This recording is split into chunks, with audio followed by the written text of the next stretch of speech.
Well, guess what? Plans changed today. It's raining, and we need to do pour on the cows, so that's kind of hard to do. And too many other things going on, so, yeah, you know. And this needs to get done, and we were 47 for a low last night, but tomorrow morning we're supposed to be down in the 30s, and get a few more days, we're supposed to be down to the mid or low 20s, so get this thing done.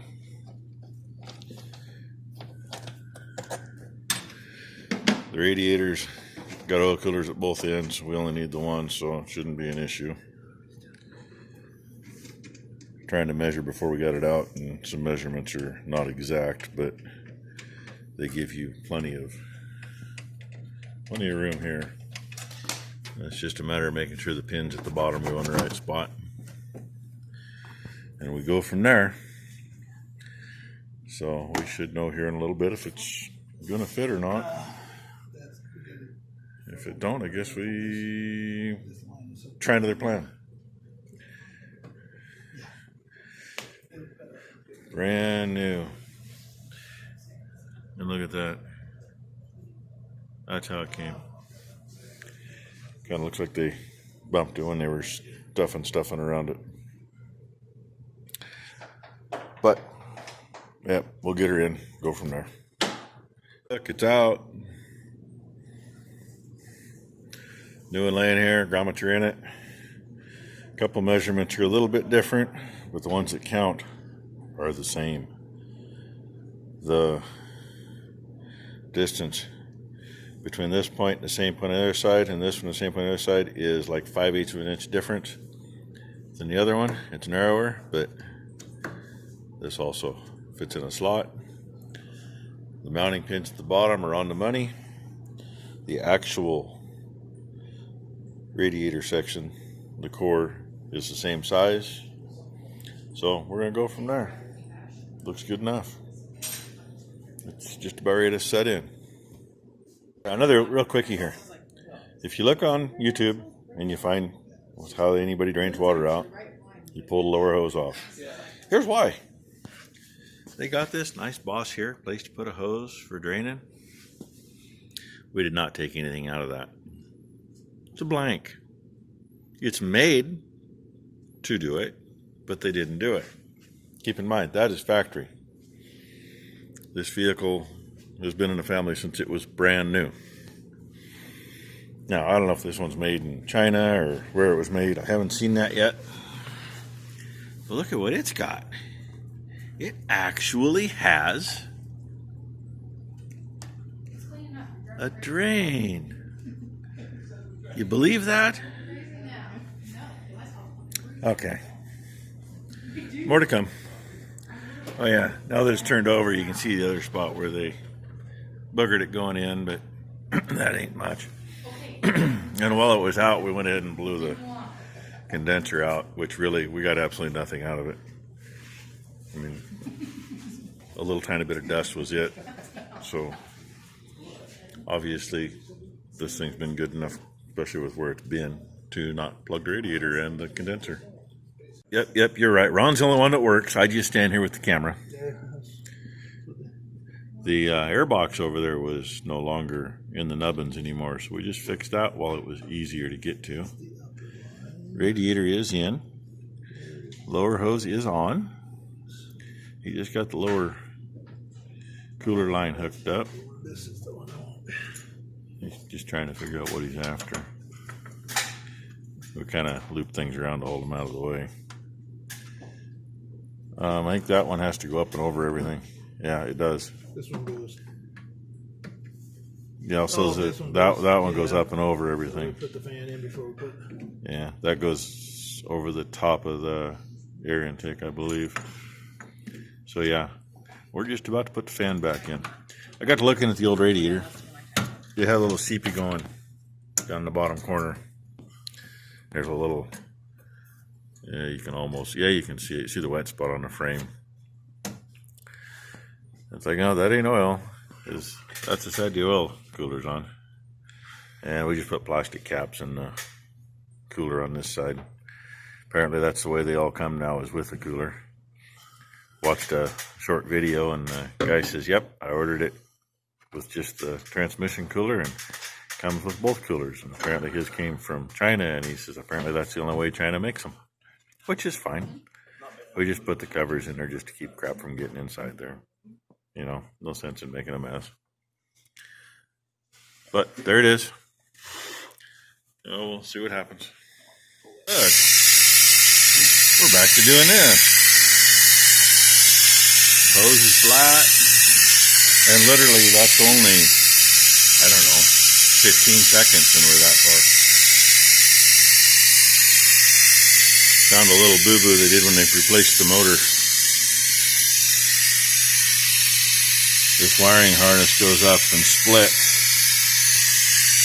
at the back here, and there's a plastic piece bolted in on top, and one side goes under one way, one side goes to the other side.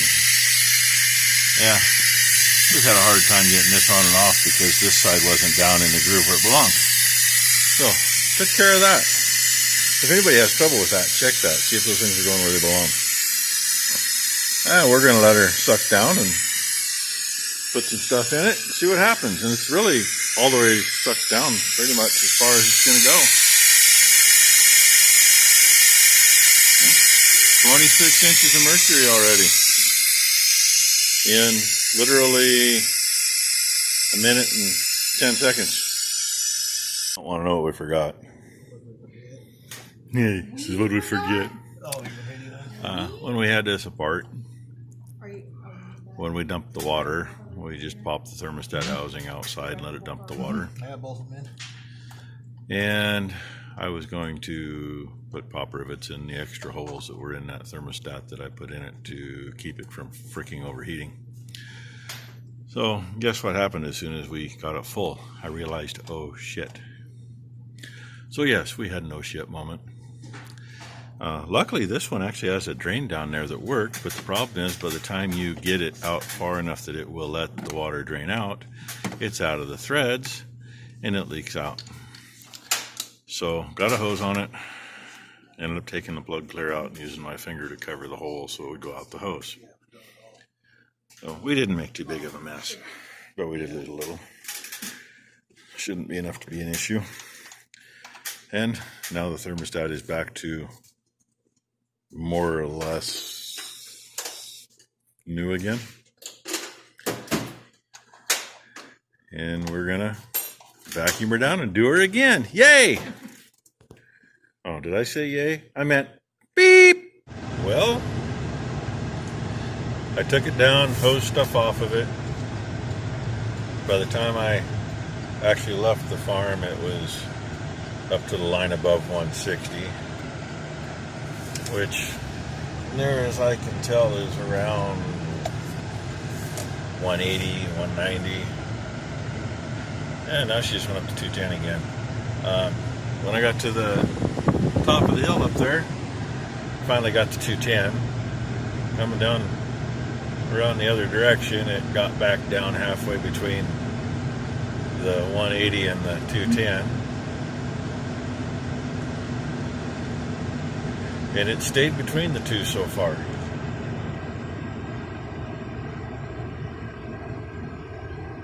When I slowed down back there, it went up to 210 again.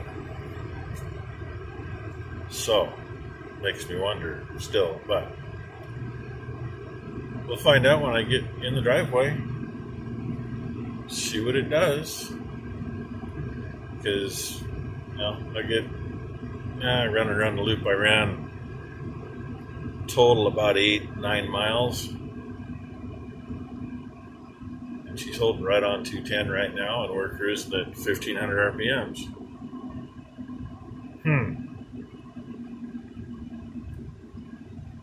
Like I say, we'll find out here in just a few seconds.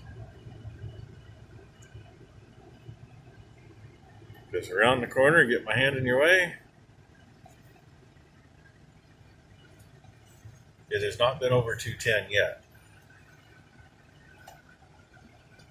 So, here's the deciding factor then.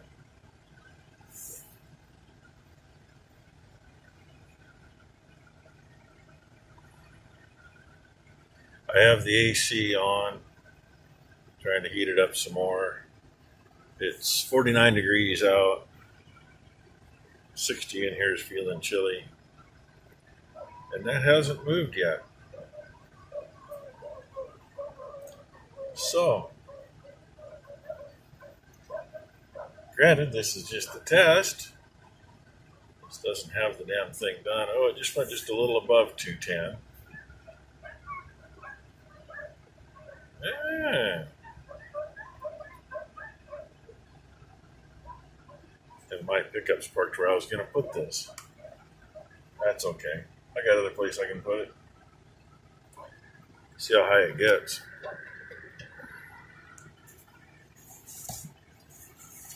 If I don't back into something while I'm trying to watch the temp.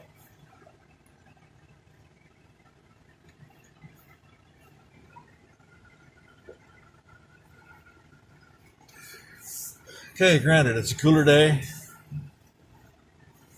but by now, I would have been well up over the next line. So, Rick BORK, I'm going to say it helped. I'm not going to say that it solved. But definitely has helped because it's not getting way up there like it was. And it's sitting here idling, and by now, the minute or so sitting here idling would have had it way up. Oh, I don't know what else to do.